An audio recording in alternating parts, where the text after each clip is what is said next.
Karon ay guys, mayong buntag na aday tay generator nga atong i-deliver sa Valenzuela guys. Kani manggod siya. Ang nahitabuan niya. Di kanan ni siya og Manila.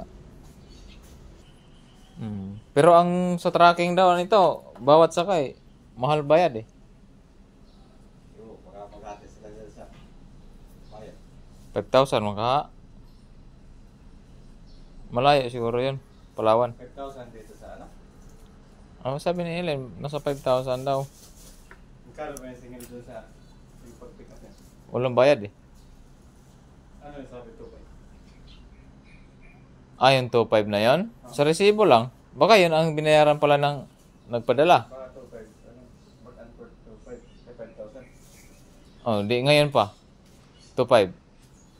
7,500 na. Ate ata na yan.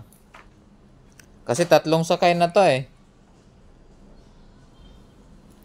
2,500 ang plite, paingog Palawan, gikan sa Manila. Nasa 175 kilos.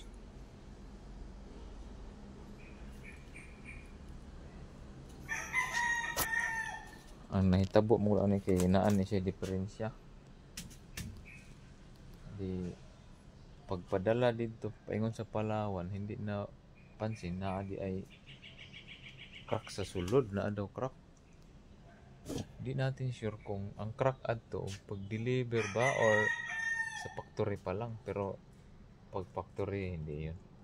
Baka sa transportation na yun nangyari.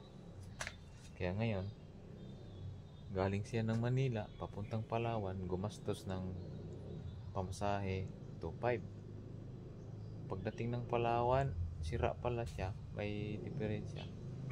Kailangan ipa-repair sa Manila, pinadala ulit sa Manila.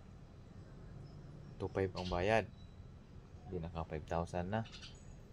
Ngayon, tapos na siya i-repair, ipadala na po balik dito sa customer.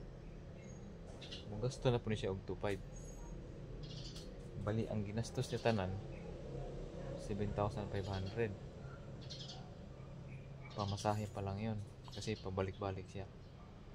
Kay may defect.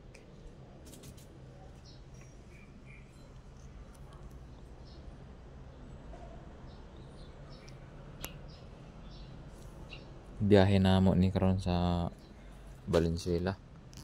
Amuan ni siyang ipadala sa cargo.